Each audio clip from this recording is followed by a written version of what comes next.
Everything changed in an instant when I heard my husband's harsh tone over the phone. He sharply questioned why I always fell apart when he needed me the most, completely indifferent to the fact that I was in the hospital, worried sick about our baby's well-being. Instead of offering support, he complained about his hunger and the lack of my home-cooked meals, saying he was too impatient to wait and planned to eat out with his parents. His words only heightened my anxiety and sorrow, amplifying my fears for our unborn child's safety and my ability to protect them.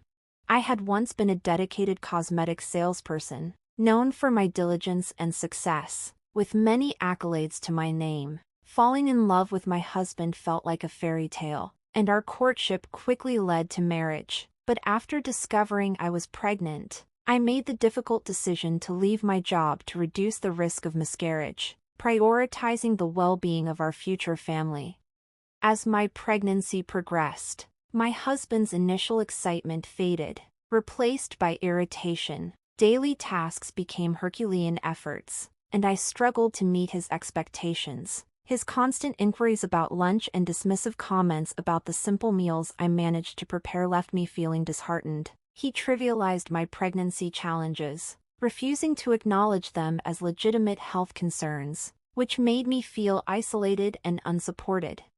This was a far cry from the man I had fallen deeply in love with. He stopped attending doctor's appointments and showed little interest in the household duties that had become increasingly difficult for me. Our home, once a haven of love and respect, had turned into a battleground of constant strife, as I fought to safeguard both myself and our baby.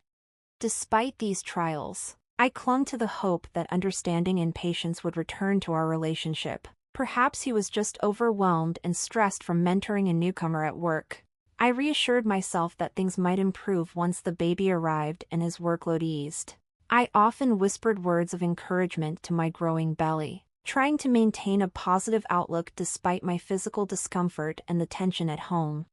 Unfortunately, my husband's behavior didn't improve. To make matters worse, my in-laws began dropping by unannounced, complicating everything further. They would critique the cleanliness of our home and express concern about how we would manage with the baby, yet still expected immediate service when it came to meals. Their visits left me feeling defeated and anxious, and my husband siding with their criticisms only deepened my sense of inadequacy.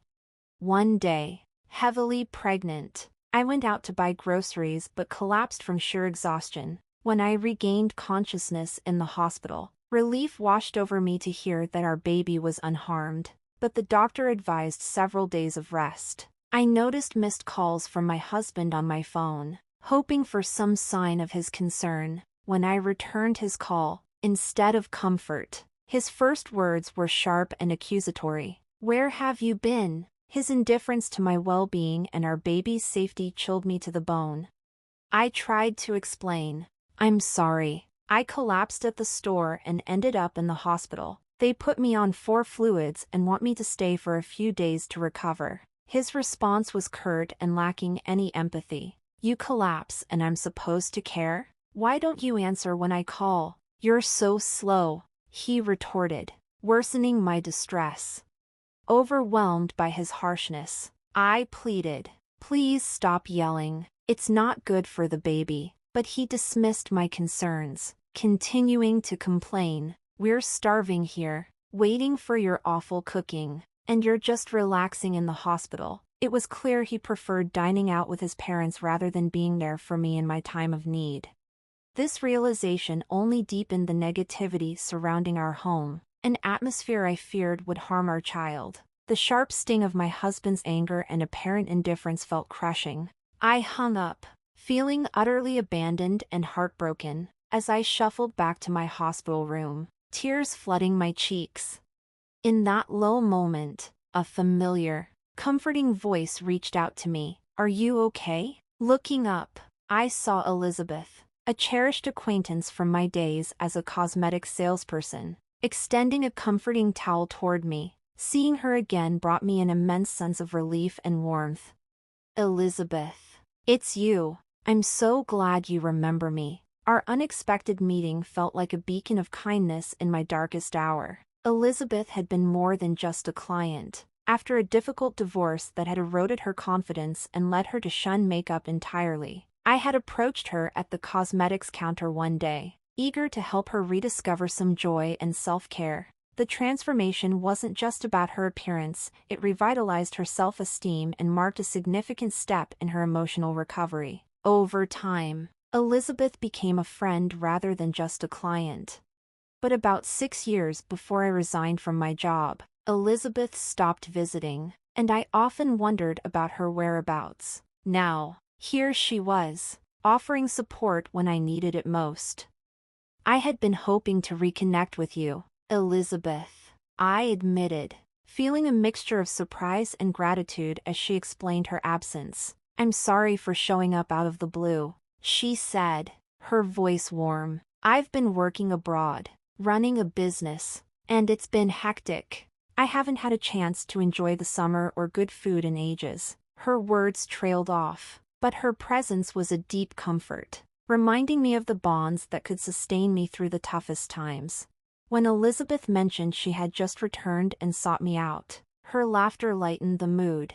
"Believe it or not, right after I got back, I tried to find you," she chuckled. It turned out Elizabeth had recently faced a mild health scare, a virus that had been caught early and treated with medication. If this had happened while I was overseas, the treatment costs would have been astronomical, she explained. "So, in a way, I'm glad it happened here."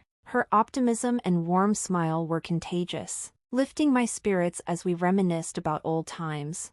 As our conversation deepened, Elizabeth's expression softened with concern. "You don't have to talk about it if you don't want to," she said gently, "but you seemed upset earlier. What's going on?" Trusting Elizabeth not just as a former client but as a genuine friend, I confided in her about my struggles with my husband and in-laws. "I'm really worried about bringing my baby into this environment," I admitted, my voice shaky. "I'm afraid they'll treat us the same way, and without my job, the idea of living independently, especially with a child, feels overwhelming." To my surprise, Elizabeth made a remarkable offer. "I actually have an apartment you could use," she said, her voice filled with sincerity. "I manage a few properties from a project I started with land I inherited. It's a cozy 3-bedroom with a separate bathroom, solid roof, and sturdy walls. It's in a safe neighborhood, close to supermarkets and a police station. You wouldn't need to pay a deposit right now, and you can start paying rent whenever you're ready. It's a really good deal." Her excitement and generosity were palpable, and I couldn't help but laugh, overwhelmed by her kindness. "Are you sure you can offer it with such great terms?" I asked, still in disbelief. "Absolutely," she replied confidently. "I trust you'll take good care of the place, and I think it's important to support each other during tough times." Her gesture was a profound reminder of the goodness in the world, arriving just when I needed it most. "You're more than welcome to stay there," Elizabeth assured me, her smile radiant. Her unexpected kindness felt like a beacon of light in my dark times, offering not just a place to stay but also a chance for a fresh start. Overwhelmed by her generosity, I felt a glimmer of hope for the future. I gratefully accepted her offer, and a few days later, after the doctors had cleared me, I returned to the home I had shared with my husband. Instead, I moved straight into the apartment Elizabeth had arranged for me. She had taken care of everything over the phone, with such ease and kindness that I was left in awe. As I settled into Elizabeth's cozy apartment, a twinge of guilt crept in for not paying rent immediately, but she brushed it off with a laugh. "Don't worry about it," she insisted. While my husband was at work, I took the opportunity to return to our old house and collect my belongings. The place felt strangely hollow and abandoned, mirroring the emptiness inside me. But Elizabeth's support extended far beyond providing shelter. She connected me with a lawyer who had previously helped her, solidifying my decision to file for divorce. The lawyer was encouraging, and with each visit to the hospital, confirming my baby's health, my resolve grew stronger. One day, as I was leaving the hospital, My heart sank at the sight of my husband, John, waiting for me. Panic set in. Despite my attempts to leave quickly, my pregnancy slowed me down, and he confronted me, demanding answers about the lawyer and our new living arrangements. Gripping my arm tightly, I stood my ground. Any discussions about divorce, compensation, or child support should be conducted through my lawyer. I insisted. I won't go home with you. Just then, a young woman named Lisa intervened. She introduced herself and stepped protectively in front of me, her tense interaction with John revealing an underlying strain. "You can't force her to leave against her will," Lisa said firmly. Her bold stance was a stark contrast to my vulnerability, providing an unexpected layer of support when I needed it most. Lisa's firm resolve, coupled with her threat to call the police, dramatically shifted the dynamics of the situation, giving me the boost of hope and courage to stand my ground. Seeing her determination, John quickly retreated, fear evident in his hurried exit. Overwhelmed with relief, my knees nearly gave way beneath me. Lisa promptly came over to support me. "Are you okay?" she asked with genuine concern. I apologized, feeling a rush of emotions, but she brushed it off and immediately hailed a taxi to ensure I got home safely. Despite my protests, she reassured me it was no bother at all. When I shared my address with her, she was surprised to discover that I lived just below her. "What a coincidence!" she exclaimed. Lisa, always cheerful and kind, revealed that she was a new employee at John's workplace. She had reported his inappropriate conduct, which had resulted in him being stripped of his mentorship role. Lisa confided that John had a history of insensitivity, especially towards female colleagues, often making inappropriate remarks about personal matters like menstruation and marriage. Lisa's support didn't stop there. In the 2 weeks since our encounter, she and I had grown close, frequently sharing meals and conversations. She informed me that due to multiple complaints, John had been reassigned to a subsidiary of the company. Intriguingly, Lisa turned out to be the daughter of Elizabeth, the very Elizabeth who had offered me the apartment I was now living in.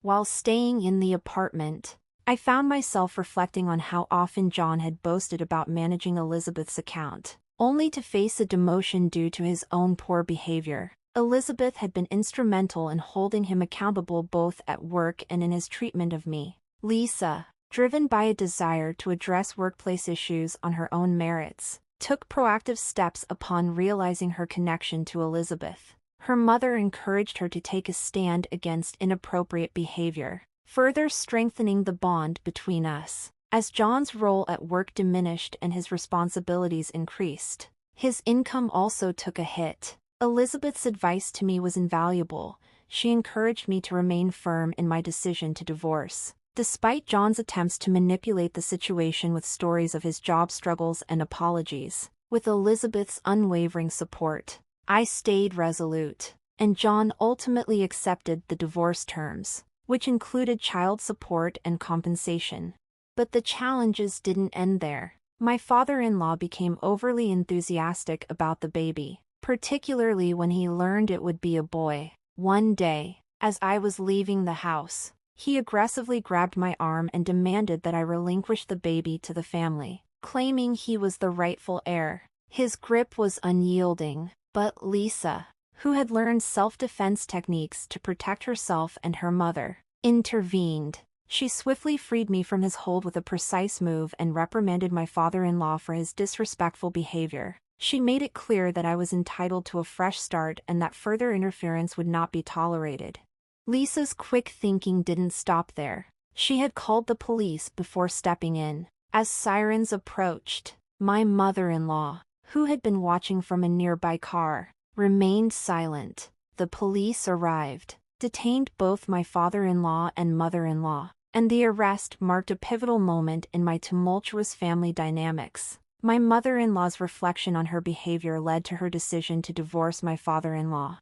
After the arrest, John tried to convince his mother to let him join her in the countryside, but she firmly refused. Through her lawyer, She apologized for her past actions and offered a small sum of money as a gesture of goodwill. Elizabeth explained to me that such gestures often come from a place of seeking forgiveness and contributing to the future, especially after a life-altering event like leaving a marriage. Though I was surprised by the turnaround in my mother-in-law's behavior, I appreciated her effort to make amends. Once the divorce was finalized, I welcomed my healthy baby boy into the world, choosing solitude over the tumultuous life I had with John. My mother-in-law moved to the countryside, while my father-in-law, once released from custody, discovered that she had destroyed their house before leaving. With nowhere else to go, he moved in with John, deepening their issues and eventually contributing to John's resignation due to his tarnished reputation. Despite these changes, child support payments were consistently managed, likely with help from Elizabeth and the lawyer. Lisa's courage and integrity at work didn't go unnoticed. She was promoted to project leader, earning the respect and admiration of her peers. Elizabeth's various initiatives, including women-only properties and housing for foreigners, continued to thrive. As for me, once my son was old enough, I planned to return to work. Elizabeth graciously offered me a position at a new high-end cosmetic store she was launching. Both Elizabeth and Lisa remained a great source of support, showering my son with love and treating him as if he were Elizabeth's own grandchild. Lisa also made time to visit regularly, and their unwavering strength and kindness became a source of comfort and inspiration. Their resilience, support, and protective nature reminded me of the kind of mother I aspired to be. Inspired by their example, I was determined to provide my son with the same level of strength and protection that they had shown me.